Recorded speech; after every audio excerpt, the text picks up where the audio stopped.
Ngarang New Delhi da Union Home Minister Amit Shahana chair lauduna pangthokiba meeting da Manipur Leingakki mihut amata yauhankidaba haibasi Manipur Leingakpu Khongoinabani amadi Manipur miyambu ikaiba pibani. Loinana meeting adu constitution gi wangmadani haina Manipur Pradesh Congress Committee MPCC gi President K Meghasandra fongdokre. Ngasi MLA K Meghasandra gi Babuparada leiba quarter da pangthokiba paugi mifamda mahakna haikibada Manipur da thogliba issue asiga mari leinana ngarang Union Home Minister Amit Shahana Home Department gi matangda Delhi da tawkiba meeting aduda Manipur gi Chief Minister amadi Leingakki miyoi amata yauhandaba haibasi Manipur Leingak asi karisu natte haibani. Ngarang gi meeting adu constitution gi wangmadani. Loinana oirakliba fibam asina BJP gi double engine oiriba state amadi center Leingakki mari adu fatre haiba takle. Manipur gi issue asibu atopana khangadaba natte State Leingak amadi Manipur miyamna khangadabani masida atopana mahut sinba haibasi laibak thibani haiki.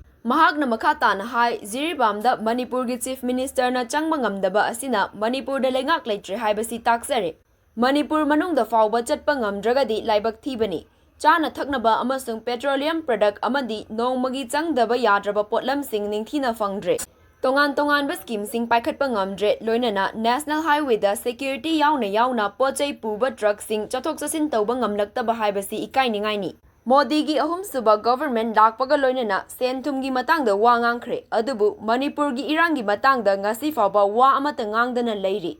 Manipur gi irang asigi matangda wafam pukhatnaba India block amadi Congress na Manipur gi governor amadi Chief Minister ga unanaba appointment PBU haikre. Loinana governor gi dipirakani haibagi thazaba leire haiki. Hoi uziki Jiribam district thoiba June gi tang tarukta gi thogle yung kai ya mai changnare adagi misi bina thoe thathiba mong de mi hanare adra masi honorable chief minister na Jiribam to chatkani haire adagi amuk magi karketa di magi advance team da numai kapsule ai mi ani shwe adagi injury myam leire aduga amuk still adagi matung da soidna chatkani hai aduga mi aso panju yaure asu chatpa ngamdabase Manipur se da Leingak leitre hai basibati it is a very clear yamna taseng ba example amane chaningba jaga chatpa ngamdaba central government gi direction oigira adagi mayam cabinet ki decision oigira asugumba Leingak sina makhada leiriba Leingak si makhada leiriba irang thoiba mayam da chatpa wari saba solution porakna na ba wari watai saba interaction tawa awa anna relief ta leiba yum kai chak ko yingjin ba haibase masi Leingak asigi mathau ne ba adagi question atopa masu hangai basida ina haijaning base central ki force leire state ki force leire aduna moiki area of operation Assam Rifle leire Assam Rifle gi magi area of operation leire adagi state ki police station or state ki force leire area operation leire masi clearly adum leidabani adu leiri ba simai mai mafam da thokbada mi ama hatpagisu yum ama mai chakpagisu adagi sumba violence thokpagisu area of operation da leiri ba both the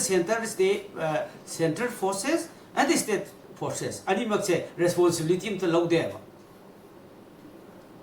aduna Assam Rifle gi jaga da thokpasu moina responsible laude mi hanare kamnare adagi ngaktan kanu targa changselani moi adagi adu lepamani aduga kanu taramani aduna area of operation sida thokpa thodoksin responsibility logdabase body center ki force amasung state ki forcing che moina responsibility logdabane ba adu logdabase masi center government ki state or state ki government siga kari hidden agenda leibagi haibase masi am samamnabane ba aduna central government ki role ji masi mayam di khangnarabani ko violence se central government na thohan bagi asawu machak amani amisana ngang kiba Manipur da la ga ngangam ba election da la ga ngangam ba Delhi da mu ngang ba parliament da mu ngang ba wa mata manati statement je change tor ha hai ba adagi amu amukna community ani khanabani hai amukna amuk schedule tribe ki mu hai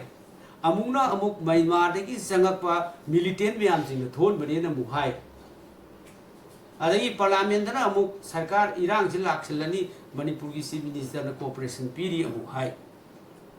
amukna amuk vote loi baga adi shanti pora ani haidana amisa na lakpaga hairami aduga jingi tang taruk ta ki mu achaw irang mu hore aduna version singse amta manate aduna leingak se masi yam son ba leingak ama oibata natana ai koi gi administration sibati leitre administration leirabadi soidana rules of law laigidabani rule of law lairagadi infiltrator refugee changakpasu tap pharaga as per rule of law madu aikoi amuk mapan da thadok higedabani reach out to ngamdre control ngamdre kwamjong da mi lising tara amuk lai hai sandil dana kaya lai yu mayam sajale hai photo ka pa thagalai tenopol da yu mayam sajale hai photo ka pa thagalai kanana bu kari happy dige manata Susanpur dana kayam lairi Ziri bam dana kayam lairi na happy ba tabi ba natre midna ubi ba natre sarkar si hingi bra siri bra haibadusu aduba haibangam ba natre ba aduna amuk wa mayam se asai hanjanna Manipur praja sing na haire political parties sing na haire adagi political parties sing si meeting tau dana solution porakna bu hona ji haibasu amta initiate taude state government su taude central government su taude sahi amaga tha ani fajalakpasida aikoi meeting se tha khai khudingi hapta khudingi tha khudingi meeting tawdose all political party kaya rak tawige aba kayaram kuina sathaki gedege masi singsi achaw ba question mark tane su tawdraba aduna aikoi sarkar sidiga sa ude adu aikoi gi leiba mase political gi wa oina nati aikoi nang angjeri si masi aikoi si soimandana Manipur gi praja se ware hingbada tallabagum bani ne aduna sugumba mayam se masi leingak sina thohali bani leingak sina responsibility lobum se simadi chama thobani haiba se aikoi mayek na dum taraba moral responsibility su logdaba leingak se lobum thoi masi punamaki thoiba mayam je masi state leingak sina pugadabani thau marang kaina phangdre adagi petroleum product makai odi phangdre sana thangna naba phangi ba sisu yamna wangba adagi pochai gi mamal se sida phangi loina na scheme sing ekoi pangthoktre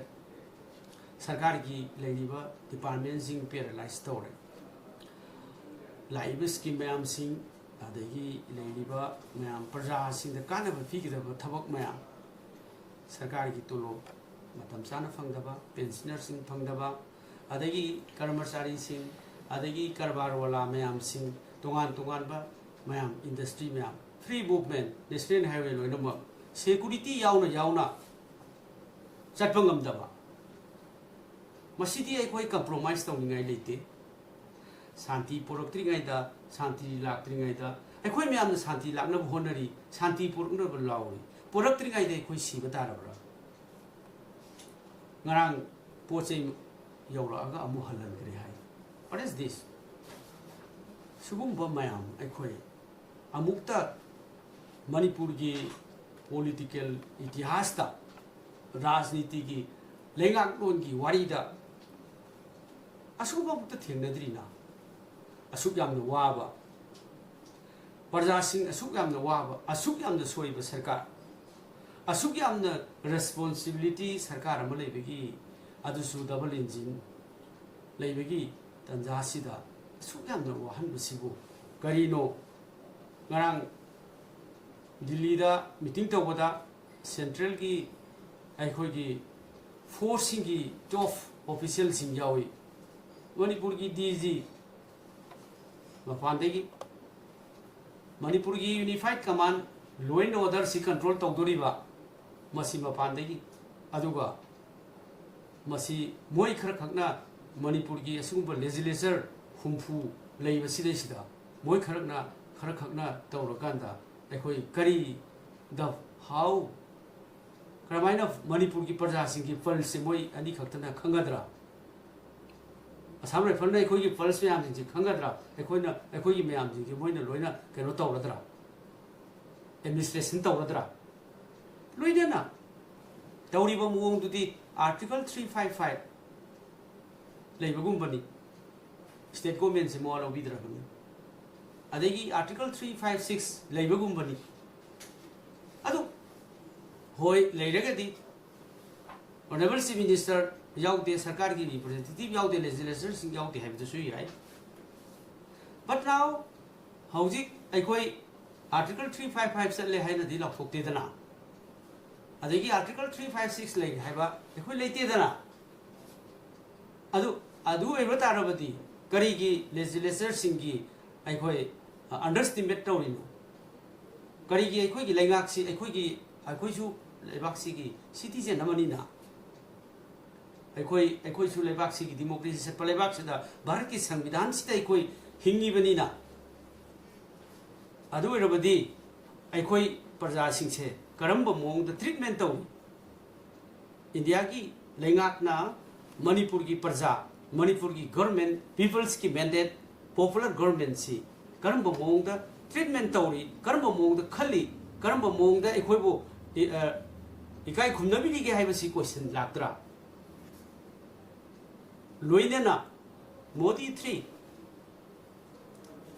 absolute majority फंगद्रबसु Modi 3 government लेरे महौसाना policy programme लोइसनदब मयाम मोदी 3 लापदा अतैगिदी लाथोखरे सेंट्रम की डेवलपमेंट की करके लाथोई मणिपुर की सही अमगा था अनि सुजलबसिदा मोदी 3 न करिगी वाम ता हाइद्रिबनो व्हाई मिस्टर मोदी करिगी वाम ता गांगद्रिबनो अदुना लेगाक्सी अखोइदा अवाब पीबा अदगी अखोइगी लेरिबा शांति हंजलकनब होनबिदबा इकाइबा पीबा मणिपुर की प्रजा सिंह अंडरस्टिमेट तौबा मसिदी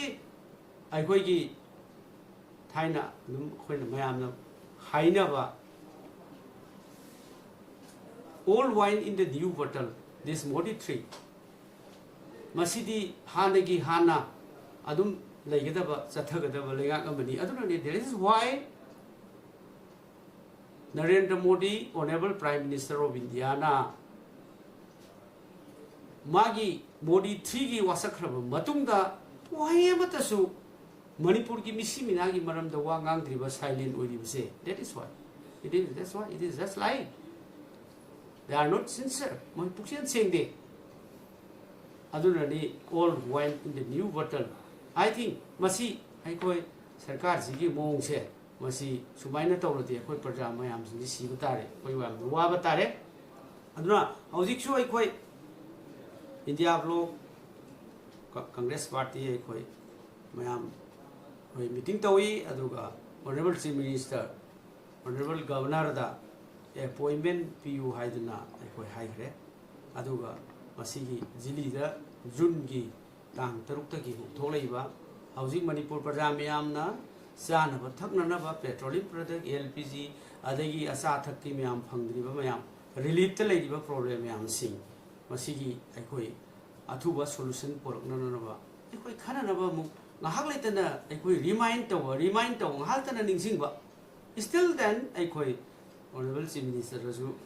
ngarang अखोई चिठी थागी ऑनरेबल गवर्नर थागी ऑनरेबल गवर्नर की दी हयेंग पिरकनी हाइबगा दुगुबा पाव म इंफॉर्मेशन पिरे हयेंग अखोई इंडिया ब्लॉक को उननबगी सु लई अदना अखोइना ngasi प्रेस कॉन्फ्रेंस सिदी